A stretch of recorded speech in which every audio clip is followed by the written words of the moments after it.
Vous êtes sur Tandem 2.0. Nous allons parler du Covid-19 et de la pandémie qui a traversé la France au travers le regard d'un médecin généraliste. Je ne pouvais pas les laisser mourir. C'est son dernier livre.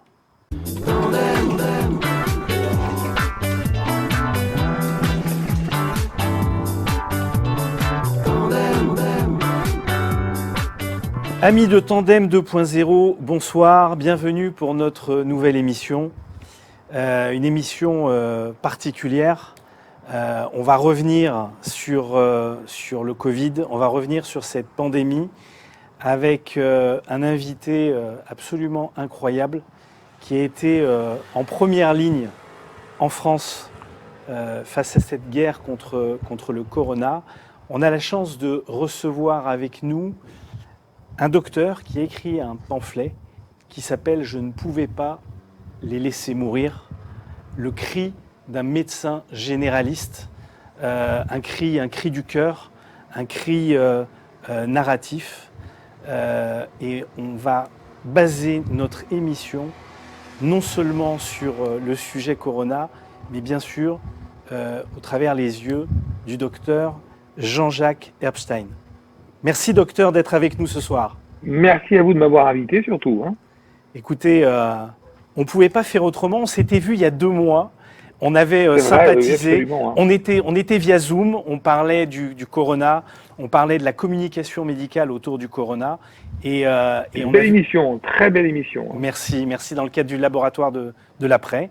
Et là, on est revenu en plateau et on a la chance avec nous d'avoir Jérôme Haas, qui est également chroniqueur au sein de Tandem 2.0. Bonsoir Daniel. Bonsoir Jérôme. Très heureux d'être avec toi en plateau et avec vous qui êtes en France.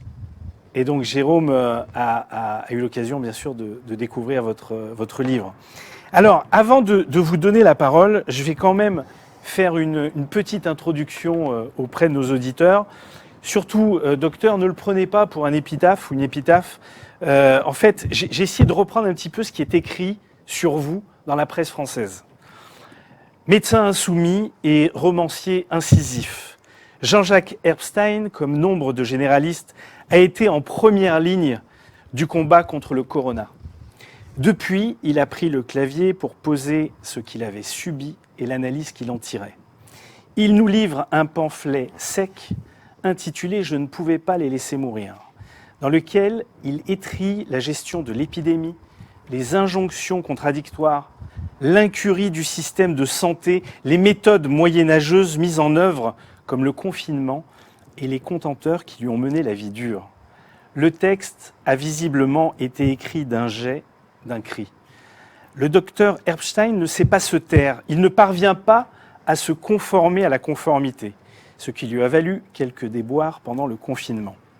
En plein pic épidémique de coronavirus, ce praticien mosellan a eu l'audace de s'exprimer sur l'efficacité d'une combinaison médicamenteuse à base d'azithromycine, un antibiotique courant de la famille des macrolides. Le traitement administré à ces patients infectés par le Covid-19 lui aurait permis de circonscrire la maladie et de sauver des vies. Une constatation empirique qui a déclenché les foudres d'une partie de ses confrères et une convocation par l'ordre des médecins de Moselle, accusés de jouer les apprentis sorciers en menant une expérimentation hors de toute supervision scientifique, insulté, calomnié, menacé, accablé. Jean-Jacques Herbstein n'a cessé de défendre sa position de médecin généraliste confronté à une tragédie sanitaire et réfractaire à la dialectique des 4 D, dodo, dolicétamol, domicile, décès. Dans son pamphlet, il a rendu coup pour coup. Docteur, est-ce que le contexte et la situation sont résumés au travers les mots que je viens d'exprimer? Non, c'est tout à fait correct, c'est tout à fait la manière dont les choses se sont passées. On a pris cette épidémie d'une manière un peu violente et surtout sans crier gare, c'est-à-dire qu'on ne nous en avait pas prévenu. On nous a dit, bon, grippette, c'est pas bien méchant. Or, dès le mois de janvier-février, on a commencé à voir arriver des choses un peu étranges.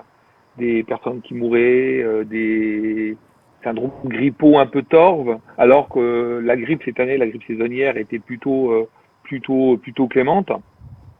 Et quand on a commencé à vouloir se protéger en se disant oula, il se passe quelque chose, bon bah écoutez déjà, on n'avait pas grand-chose. Moi, j'ai réussi à me protéger grâce à la dotation de Roselyne Bachelot, parce qu'il me restait quelques masques.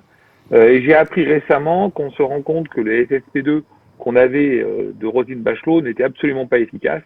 Et c'est peut-être la raison pour laquelle j'ai appris il y a environ 15 jours, 3 semaines, au cours d'un scanner de contrôle, que j'avais de la fibrose et du verre dépoli, et que j'ai donc aussi été contaminé pendant la crise par le Covid. Ce que j'ai voulu dire surtout, il y a eu deux niveaux. Déjà, la gestion mais cataclysmique de cette crise. On n'a pas compris comment les choses se déroulaient. C'était vraiment de la gestion à la petite semaine. Au lieu d'avoir un vrai état stratège, on a eu des tacticiens qui changeaient d'avis comme de chemise. Le masque, ça sert à rien, on ne sait pas les mettre. Est-ce qu'il n'aurait pas été plus simple de dire simplement la vérité en disant il n'y a pas de masque, maintenant il va falloir qu'on trouve une solution. Les tests, c'est pareil.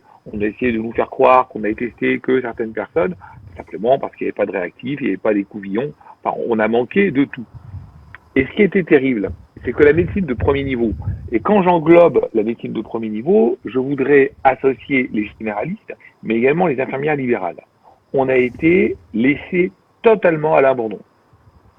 Moi, j'ai vu des infirmières libérales qui ont été contaminées et qui ont fait des toilettes mortuaires habillées en sac poubelle, qui sont venus avec des masques, mais c'était pas des masques, des bouts de tissu, si vous voulez, des masques passoires. Donc, on a essayé de commencer à partager un peu. On a eu un truc incroyable, mais qui est complètement surréaliste en France. 6e puissance mondiale, quand même. On a été équipés par nos patients.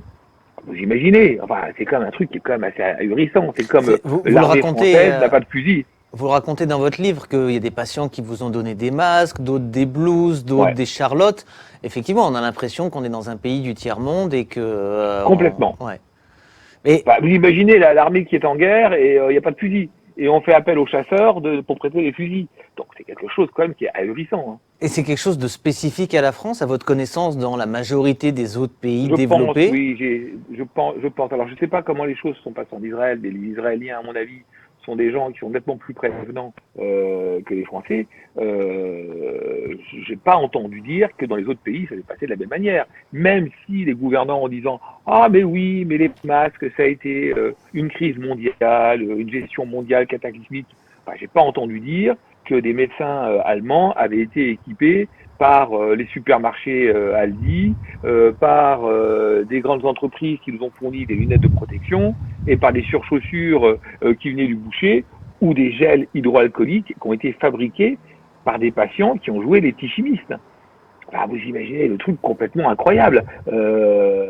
Mais on s'est quand même posé la question dans quel monde on vivait. On s'est retrouvé comme l'armée des soldats de l'an 2, les va-nu-pieds, avec une armée faite de briques et de broc. Hein. Mais c'était complètement ahurissant. Alors, je vous parle de la médecine de ville. Maintenant, je pense qu'à l'hôpital, ils ont eu plus de moyens, je leur souhaite, mais nous, on a été totalement démunis. Non seulement on a été démunis au niveau des protections, malgré les promesses, ça va venir, vous inquiétez pas, c'est pour bientôt, blablabla, blablabla. On a été démunis par rapport à la conduite à tenir.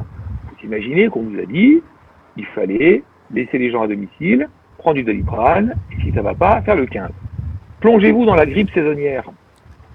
Est-ce que ça choquerait quiconque qu'un patient âgé, avec des facteurs de risque particuliers, ce qu'on appelle des comorbidités, vienne nous voir avec une grippe et qu'on lui prescrive un antibiotique? Mais personne ne serait choqué. D'ailleurs, les autorités de santé le savent très bien. Ils ont qu'à regarder les statistiques, ils savent très bien qu'en période grippale, il y a des pics de prescription de certains antibiotiques. Mais là, on nous l'a interdit. On nous a interdit de faire quoi que ce soit. Simplement, comme vous l'avez dit très justement, les 4D, donc dodo, domicile, alors on peut pas dire Doliprane, hein, donc dolicétamol, et le quatrième, malheureusement, qui a mené au décès. Alors là, sûr, on va vous dire, ah mais oui, mais dans 80% des cas, on en guérit, dans 90% des cas, on en guérit, dans 99% des cas, on en guérit, puisqu'il n'y a que à peu près 1% de mortalité. D'accord, mais alors dans ce cas, pourquoi est-ce qu'on soigne une rage de dents? on en guérit spontanément. Pourquoi on soigne une angine streptococcique? Dans 80 à 90% des cas, on en guérit spontanément. Pourquoi on leur donne des antibiotiques à ces gens-là? Non, mais pourquoi on soigne? Le rôle d'un médecin, depuis vraiment la philosophie hippocratique, c'est pas de guérir. Vous savez, il y a quelqu'un qui dit le médecin soigne et c'est Dieu qui guérit. Nous, on fait que soigner. On a voulu simplement amender les douleurs. Vous savez, quand on a vu arriver des Covid, mais c'était des gens qui étaient en dyspnée, donc en difficulté respiratoire épouvantable. Vous connaissez il y a un slogan qui dit vous respirez sans y penser, eux ne pensent qu'à respirer. Qu'est-ce que vous voulez qu'on fasse? Il fallait bien qu'on les aide un peu ces gens-là. Alors on n'a jamais eu la prétention de guérir le Covid. On a voulu simplement dire on a proposé une combinaison thérapeutique qui peut améliorer les choses. Et on s'est rendu compte qu'avec cet antibiotique, qu'on a prescrit selon les règles. Alors, l'antibiotique, l'azithromycine, qui est un antibiotique qui a été recommandé par les hautes autorités, notamment on le trouvait dans Antibioclique, qui est la Bible sur Internet, enfin sur les téléphones portables, dans les prescriptions d'antibiotiques dans les maladies infectieuses, en cas de suspicion de pneumopathie, enfin d'atteinte pulmonaire, avec des troubles respiratoires. Donc, nous, on s'est contenté de prescrire cet antibiotique et on s'est aperçu qu'en 48 heures, les gens allaient drôlement mieux. C'est-à-dire qu'au lieu d'avoir une décroissance progressive de la pathologie, on s'est rendu compte qu'en 24, 36, 48 heures, il y avait un arrêt net des symptômes. Ça interroge quand même. Bien sûr que ça interroge. En plus, c'est le genre de traitement et de prescription que vous maîtrisez complètement. Puisque je rappelle que vous êtes dans une région qui est minière, avec des pathologies liées à des problèmes respiratoires. Donc, vous êtes en terrain un petit peu connu quand même. Ben, bien entendu, c'est un antibiotique qu'on manie mais parfaitement bien, dont on connaît parfaitement bien les indications et les propriétés. C'est donc un antibiotique macrolide. Il a un rôle anti-inflammatoire et des propriétés antivirales. Bon. Et en donnant ça, on s'est rendu compte, ça donne des bons résultats. Qu'est-ce que vous voulez qu'on fasse? Il y a deux solutions, il n'y a qu'une alternative. Soit on garde ça pour nous en disant on va rien dire à personne, soit on va essayer de communiquer aux gens, non pas pour faire gonfler notre ego. Moi, mon ego, j'en ai rien à fiche. Comme vous le dites, j'écris des bouquins, je suis romancier, c'est pas par là que passera mon ego. Mais que mon grand copain Denis Gastaldi, qui est le second généraliste avec lequel on a levé un peu ce lièvre, on s'est dit qu'il était éthique de communiquer. Or, qu'est-ce que vous voulez que deux généralistes de campagne qui bossent encore au cul des vaches puissent avoir accès à des revues médicales de renom? C'est no way, impossible. Donc le seul moyen pour nous, ça a été de passer par la presse régionale. Or, ensuite, d'un article qui disait on a trouvé peut-être une parade et il faut maintenant faire des études pour le confirmer. Les agences de presse l'ont repris et c'est devenu tout de suite, ils ont trouvé le traitement contre le Covid. Excusez-moi, ça, on parle de quand? On est à quelle date à peu près quand ça commence? On est à Pâques, la Pâques chrétienne, c'est-à-dire à peu près mi-avril. D'accord. On est mi-avril. Et donc là, vous le décrivez très bien dans votre livre, l'ordre des médecins vous tombe dessus. Alors, le président du Conseil de l'ordre départemental de Moselle-des-Appels, sincèrement, il n'a pas été très agressif. Il nous a appelés non pas pour contrecarrer nos prescriptions, parce que de toute façon, c'est pas son rôle. C'est l'ANSM, c'est l'agence du médicament qui doit juger ce genre de choses. Mais ce qui est terrible, c'est qu'il nous a appelés parce qu'on a été victime de dénonciations. Des tas de confrères nous ont dénoncés parce qu'ils estimaient qu'on se faisait de la pub. Et moi, je suis médecin salarié d'un centre de santé. Et Denis Gastaldi est une des plus grosses consultations de Moselle. Il a 66 ans. Qu'est-ce que vous voulez qu'on se fasse de la pub? C'était complètement débile. Et à ce moment-là, le président du Conseil de l'ordre nous a demandé d'arrêter toute communication. Donc on a arrêté, disons qu'on a refusé Canal+, CNews, Europe 1, BFM, France 2, TF1. Enfin, on a été sollicité par tout le monde. On a dit non, on ne communique plus. Après, on ne peut pas contrôler le flux d'informations qui part. C'est arrivé jusqu'en Israël, c'est arrivé en Angleterre, aux États-Unis. On a été contacté par des médecins. Il y a eu deux attitudes. Des médecins internationaux de tous les pays, Israël, les États-Unis, Italie, Espagne, partout, nous ont contactés en nous demandant des explications, en disant écoutez, ça nous intéresse. comment vous en êtes arrivé à ces conclusions. Alors nous, on leur a expliqué que c'est pas venu comme ça, ex nihilo. Hein. C'est des heures et des heures de recherche dans la bibliographie, dans la littérature, pour essayer de comprendre la physiopathologie, voir un peu comment on pouvait trouver une parade, notamment en associant un anticoagulant, parce que je vous rappelle quand même que le Covid, maintenant, c'est absolument acquis, provoque des troubles de la coagulation et notamment des embolies pulmonaires. Nous, au mois d'avril, on en était au tout début et on a commencé à dire on va mettre un peu d'anticoagulant. Mais à part ça, sur les réseaux sociaux, on s'est fait tailler des croupières. Je sais pas, charlatan, zozo, tu vas en prison, pénal, machin. Et ce que j'avais dit la dernière fois qu'on s'était vu, la pire des choses, c'est qu'un confrère m'a envoyé le code de Nuremberg sur l'expérimentation humaine, en voulant me comparer, moi, à Mengele. Bon, il aurait peut-être pu un peu réfléchir à ce qu'il disait. Je lui ai écrit en lui expliquant, comme des proches l'auraient dit, on peut rire de tout, mais pas avec tout le monde, et certainement pas ce genre de choses avec moi. J'attends toujours sa réponse. Il s'est jamais excusé. Sur des plateaux de télé, on nous a traités, c'est pas sérieux, c'est du n'importe quoi. Il n'y a qu'un médecin, c'est Gérald Kierzek, qui est le médecin de TF1 et de LCI, qui lui a eu une oreille attentive et intelligente et qui a essayé de comprendre et qui a dit que c'était une bonne idée. Les autres nous ont assassinés. On s'est fait démonter. Sur ce sujet, parce qu'on est presque 3 mois après cette découverte, vous savez s'il y a des confrères à l'étranger notamment qui ont poursuivi le traitement anticoagulant? D'accord. Mais bien entendu, même en France. En France, si vous voulez, nous avons ouvert la boîte de Pandore.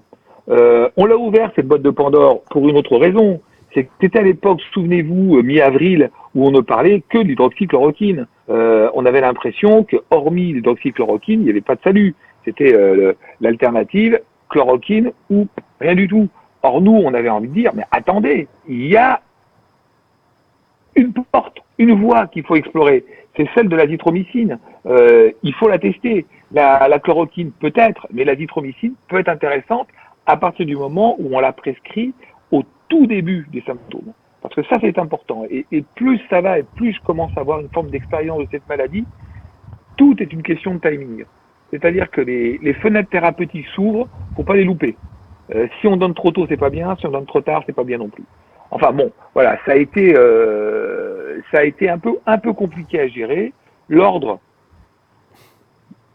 qui était plutôt neutralité bienveillante au départ, suite aux recommandations du Conseil national, nous a envoyé un courrier pour nous demander de nous expliquer. Alors on n'est pas convoqué, on nous demande de prendre rendez-vous avec eux pour essayer pour leur expliquer. Je vois pas ce que je vais leur expliquer. On n'a pas fait d'études. Vous comprenez, on n'a pas pris nos patients pour des cobayes. On a simplement donné un antibiotique connu à des patients qui avaient des troubles respiratoires. Enfin, si vous voulez, vous avez fait. On a fait notre boulot. Votre boulot, exactement. Vous êtes un médecin et vous savez soigner des gens. Il y a une chose aussi qui était très compliquée. Alors je sais pas comment les médecins en Israël le ressentent, mais moi je l'ai ressenti d'une manière très violente. Le delta qu'il pouvait y avoir entre ceux qui étaient au front, c'est-à-dire les généralistes dans leur cabinet, parce que moi j'ai vu arriver des trucs que j'ai jamais vus depuis 20 ans, hein, des œdèmes du poumon, des détresses respiratoires. J'ai eu une femme enceinte qui avait le Covid. Enfin des trucs assez durs. Et quand je revenais chez moi, j'habite à peu près à une petite heure de route de mon cabinet, et quand je voyais mes copains qui me disaient viens, on va faire un apéro, Skype, genre de truc, enfin un peu de légèreté, mais j'étais complètement déphasé. J'avais vraiment envie de leur dire, mais hé les gars, faites pas la fête. Vous imaginez pas ce qui se passe à une heure de route. C'est que c'est la guerre là-bas. Alors justement, Dr Epstein, est-ce que ce livre est une thérapie pour vous par rapport aux différents traumatismes que vous avez pu vivre? Alors, je pense que oui. J'ai eu besoin de l'écrire. Alors, au départ, j'ai pas voulu. Parce que c'est un éditeur qui est venu me chercher en disant, voilà, on suit un peu vos posts sur Facebook, qui sont intéressants. On aimerait bien que vous écriviez un pamphlet. Bon, j'ai pas voulu jouer ma mijaurée et me faire prier. Mais j'avais pas très envie. Et puis, à force d'y réfléchir, je me suis dit qu'effectivement, ça serait pour moi une forme d'auto-analyse, une sorte de thérapie, pour m'aider un petit peu à expliquer ce que j'ai pu ressentir. et certainement aussi à laver un peu mon honneur. Parce que l'homme, bon, l'homme est ce qu'il est, mais le médecin a été terriblement sali, et j'ai la faiblesse de mettre mon métier un peu au-dessus de tout. J'ai l'honneur, le privilège, la chance de faire le métier que j'ai choisi de faire, ce qui n'est pas le cas de tout le monde. Je pense que je fais un métier exceptionnel, et j'ai pas compris pourquoi on m'avait tellement sali. Et je peux vous dire que je suis resté des heures et des heures et des heures et des nuits sur Twitter à essayer de m'expliquer, à essayer de leur faire comprendre. Mais vous savez, c'est comme la rose et le réséda d'Aragon, hein. Ceux qui croient au ciel et ceux qui n'y croient pas, hein. On ne peut pas les convaincre. Et, et tout ça se résume d'une manière simple. Est-ce que la médecine est une science dure ou la médecine est une science molle? Eux, ils appellent la science, la science, la science, la science. Mais moi, je leur répondrais, quelle science? La science des chiffres ou la science des hommes? Moi, j'ai choisi mon camp. Je pense que le médecin doit s'appuyer sur la science des hommes. On ne soigne pas des concepts, on soigne des personnes qui sont en souffrance. Voilà. Maintenant, l'ordre peut me punir. Enfin, tant pis. Ce que vous dites, je le ressens parce que je ne sais pas si tu as eu le même sentiment que moi en lisant le livre. Moi, on n'est pas médecin. Au fur et à mesure qu'on avançait, on avait une sorte d'empathie provoquée par les détails que vous donniez et le côté terriblement humain et émotionnel. C'est-à-dire qu'il y avait une description chirurgicale des faits et en même temps, votre émotion qui ressort à chacune des pages de ce livre. Je ne sais pas si tu as eu cette... Oui, j'ai eu le même sentiment, effectivement, parce que quand on est loin, comme nous, du médecin, on ne peut pas s'imaginer ce que c'est que ce que vous avez vécu au quotidien, cette rencontre avec la maladie, avec les patients, et cette difficulté à ne pas avoir de réponse. Ouais, c'est quelque chose qui était difficile, et a posteriori, j'ai vécu une expérience que je souhaite à aucun médecin de connaître, puisque j'ai reçu une lettre d'une patiente qui m'a dit, alors que je suivais la recommandation, la doxa officielle, vous savez, bon voilà, Doliprane, blablabla, vous avez laissé mourir une personne qui vous estimait. C'est terrible, comme de s'entendre, de lire ce genre de choses. Et alors, maintenant, on me dit, va voir un psychiatre, t'as du mal à croire ça, blablabla. J'ai pas besoin de voir un psychiatre. Moi, j'ai fait les choses en mon âme et conscience. Et si je vais le refaire, je le referai sans aucun problème. Et je vais vous dire une chose, je le referai bien plus tôt. C'est-à-dire, je n'aurais pas attendu un mois avant de commencer à prescrire ce que je pense, ce que je pensais et ce que je pense toujours être quelque chose de licite et de correct. Alors justement, on va revenir sur le titre de votre livre, « Je ne pouvais pas les laisser mourir ». Effectivement, l'exemple de cette dame, puisque vous le décrivez dans le livre, est quelque chose, on sent que vous, ça vous a touché à l'intérieur, mais au plus profond de vous-même. Maintenant, quand je lis ce titre, je ne peux pas m'empêcher de me dire qu'il y a une sorte d'opposition. Je ne pouvais pas les laisser mourir. Ça peut sous-entendre que d'autres gouvernements, ordre des médecins, Big Pharma, ont peut-être, par la force des choses, volontairement, involontairement, consciemment, inconsciemment, laissé mourir des patients. Je peux l'interpréter comme ça. Vous en pensez quoi? Absolument, absolument. Ouais. Mais c'est pas ça. On me l'a reproché. On me l'a reproché en disant que c'est pas très honnête par rapport à ceux qui n'avaient rien fait. Alors maintenant, la réponse est simple, c'est que ça n'engage que moi. J'ai bien fait, j'ai peut-être mal fait, j'en sais rien. Mais en tout cas, je l'ai fait dans mon âme et conscience. Ceux qui n'ont rien fait l'ont fait également en leur âme et conscience. Et je pense qu'ils sont autant respectables que moi. Maintenant, vous savez, comme je vous dis à la fin de mon bouquin, Dante, dans la Divine Comédie, dit que les coins les plus sombres de l'enfer sont réservés aux pusillanimes qui ne prennent pas de décision ferme au moment de crise morale grave. On a l'impression comme ça que c'est fini. On a l'impression. Quel retour d'expérience, parce qu'il y a eu quand même plus de 30 000 morts en France, hein, puisque pour le moment on a un décompte hôpitaux, cliniques, EHPAD, mais pas vraiment domicile. Donc on va dire plus de 30 000, on ne sait pas. Votre retour d'expérience, c'est quoi par rapport à demain? Parce qu'on parle de fin de première vague, de début de deuxième vague, on ne sait pas trop. Est-ce que vous pensez que les leçons ont été retenues? Est-ce que vous pensez que demain, si on doit affronter une deuxième vague, on est prêt?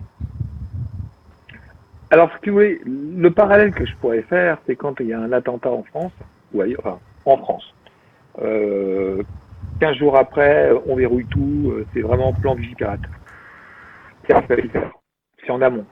Aujourd'hui, en France, il y a des règles sanitaires qui sont très strictes. Vous ne pouvez pas aller n'importe où sans masque, il y a la distanciation sociale, il faut se laver les mains, ce qui est très bien d'ailleurs, parce qu'on n'a aucune pathologie. Dans le sens que dans nos cabinets, on ne voit pas de gastro, pas de rhinopharyngite, pas de bronchite, parce que les gens enfin ont compris qu'on devait avoir une forme d'hygiène. Maintenant, ce qui me fait peur, c'est que les gens ont la mémoire bien courte. Vous savez, on connaissait le proverbe dans le Guépard, il faut que tout change pour que rien ne change. D'ici quelques mois, tout ça sera tombé dans les oubliettes. Et puis l'information, telle qu'on la vit aujourd'hui, elle est hyper volatile. Le Covid, on en parle de moins en moins parce que une information en chasse l'autre. Je dis aujourd'hui, c'est ce qui nous vient des États-Unis et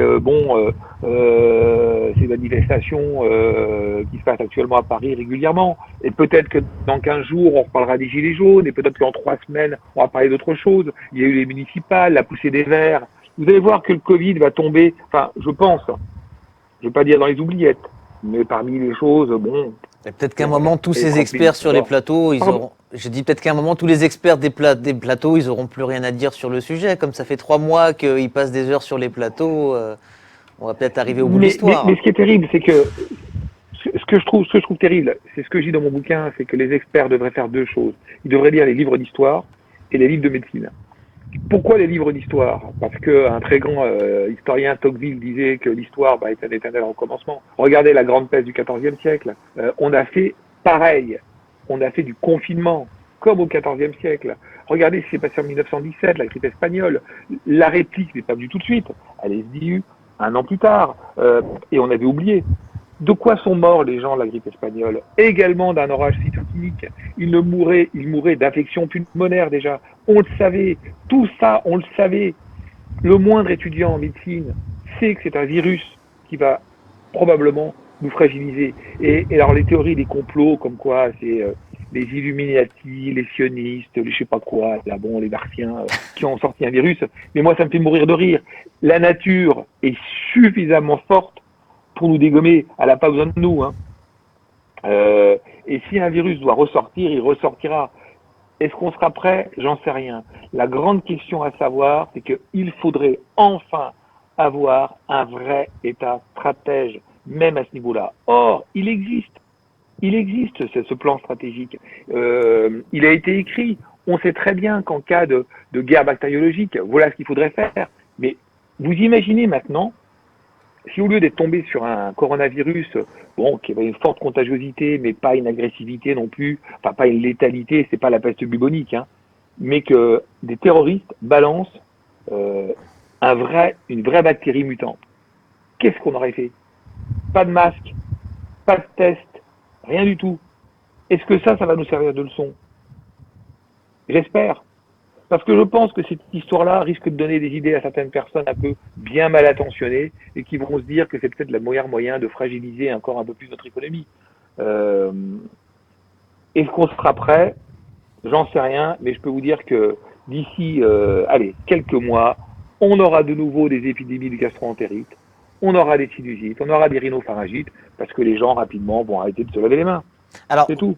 Je rebondis sur ce que vous disiez il y a quelques instants. On parlait des municipales, on parle de remanier le gouvernement. On écrit un scénario. Demain, vous recevez un appel du président Macron. Vous êtes ministre de la Santé. Et vous acceptez le poste, disons. Quelles sont les quelques grandes mesures que vous prendriez pour mettre en place de quoi préparer la France à 2 nouvelles épidémies? Déjà, avoir des lits de réanimation en quantité suffisante, que l'hôpital soit prêt, d'arrêter d'avoir un esprit comptable dans l'hôpital, commencer par virer les contrôleurs de gestion, les commissions, les sous-commissions. Vous avez vu, l'hôpital a très bien tourné uniquement quand elle a été gérée par les médecins. Ça n'arrive aucun problème. Deuxièmement, évidemment des stocks de masques, évidemment des centaines de millions de stocks de masques qu'on pourrait distribuer à tout le monde.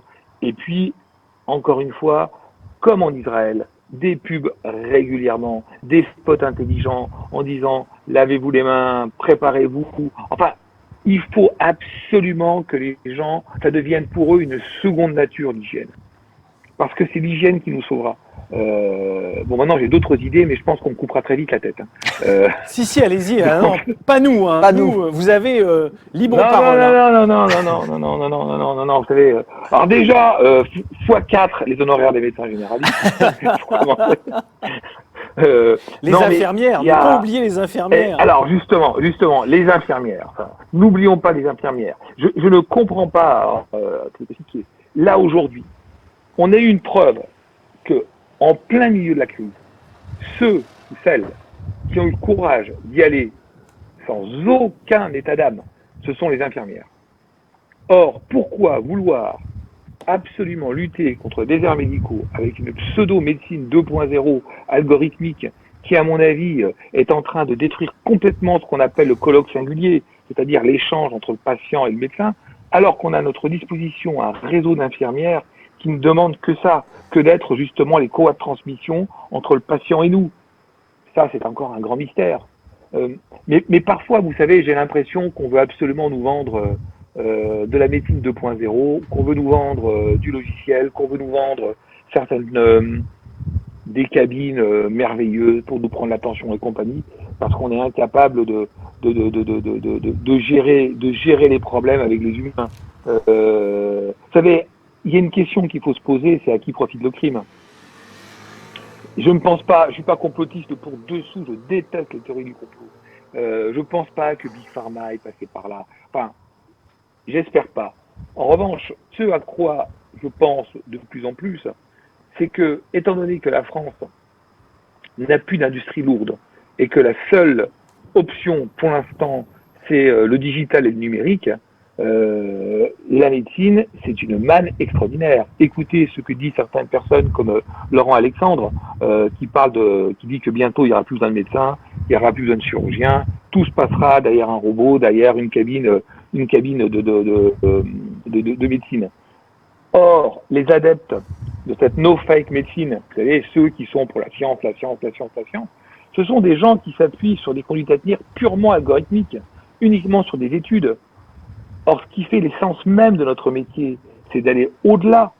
On le soigne, comme je l'ai dit tout à l'heure, c'est ce colloque singulier, cet échange qui fait toute la richesse de la médecine. Le patient que j'ai en face de moi, ça fait 25 ans que je le connais.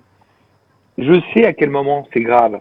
Je le sens. Dès qu'il rentre dans mon bureau, je sais qu'il est malade. On a une sorte de sensibilité qu'une machine ne pourra jamais remplacer et qu'un algorithme, aussi puissant soit-il, ne pourra jamais remplacer. Alors, est-ce que derrière se cache Google, Apple, enfin ces grandes firmes qui veulent absolument nous vendre de la médecine 2.0? J'en sais rien. Mais en tous les cas, je trouve ça très étonnant que ce soit la première fois qu'on ait interdit à les médecins de prescrire. Simplement parce qu'il fallait s'appuyer sur la science. Pour moi, la médecine est une science molle, ce n'est pas une science dure. Les sciences dures, c'est la physique, des lois immuables. La médecine, alors on dit que c'est un art, c'est certes un art, mais c'est surtout de l'humanisme, à la croisée de tous les savoirs, de tous les arts, de toutes les connaissances. Comment voulez-vous qu'un putain d'ordinateur comprenne ça? Excusez-moi pour le putain. Non, mais c'est... On adhère. On adhère. Ça fait 2-3 semaines maintenant que le livre est sorti, c'est ça? Ouais, une grosse semaine, oui. Grosse semaine. J'imagine que vous commencez à avoir des retours de lecteurs? Oui, bien sûr, oui. Qu'est-ce qu'on vous dit? Merci. Voilà. Merci, vous nous avez compris. Heureusement que vous étiez là. Heureusement que vous êtes là. Je crois que les gens ont besoin justement de cette proximité. Vous savez, la médecine, de manière générale, était le seul domaine encore respectable.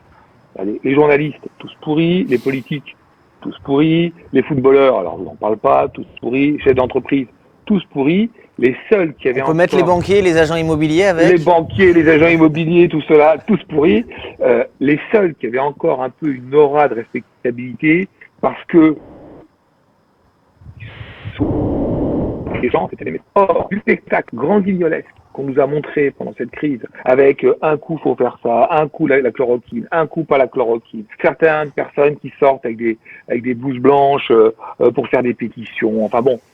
Mais qu'est-ce que c'est que ce cirque? C'était n'importe quoi. C'est-à-dire que personne n'y comprenait rien. Des gars qui sont spécialistes en médecine, je sais pas, tropicale, qui venaient parler du Covid. Non mais ils n'ont aucune légitimité pour en parler.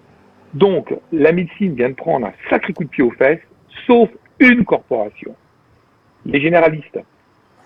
Parce que eux, ils sont pas planqués. Ils n'ont pas été sur les plateaux.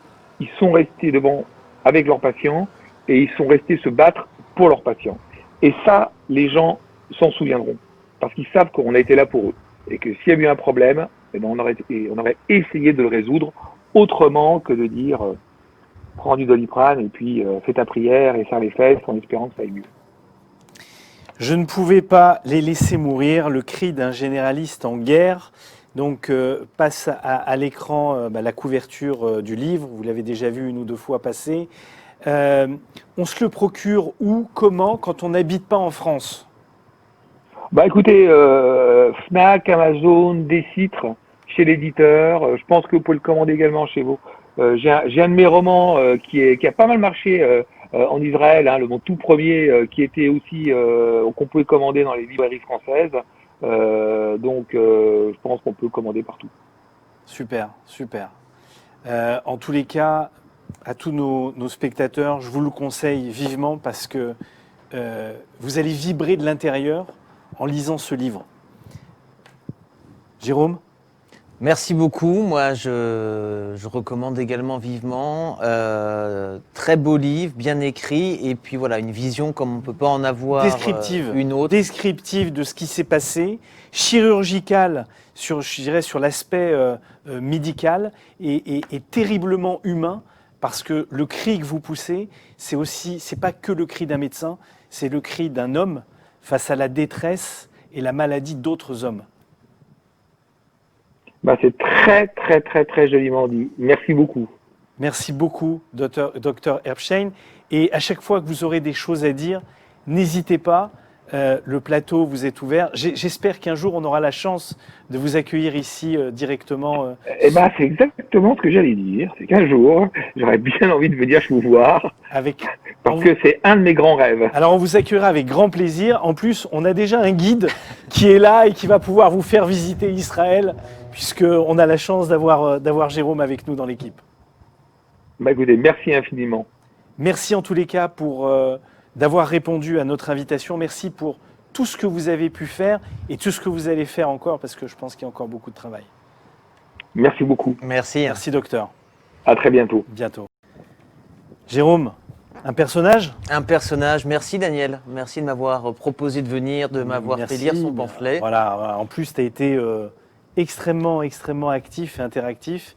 Et c'est vrai que c'est un vrai personnage et on a eu beaucoup de chance de l'avoir avec nous parce qu'il est sollicité sur beaucoup de plateaux, vu que son livre est en train de connaître un succès assez sympathique. Succès mérité et on recommande fortement la lecture. En tous les cas, chers spectateurs, on espère que vous avez passé un très bon moment, à la fois instructif et surtout explicatif de ce qui s'est passé en France durant la crise du corona, expliqué par un médecin qui a mené cette guerre et qui s'exprime au nom de tous les médecins généralistes qui ont pu se retrouver en face de cette pandémie. Merci de suivre et d'être fidèle à Tandem 2.0 et on se revoit très vite. À bientôt.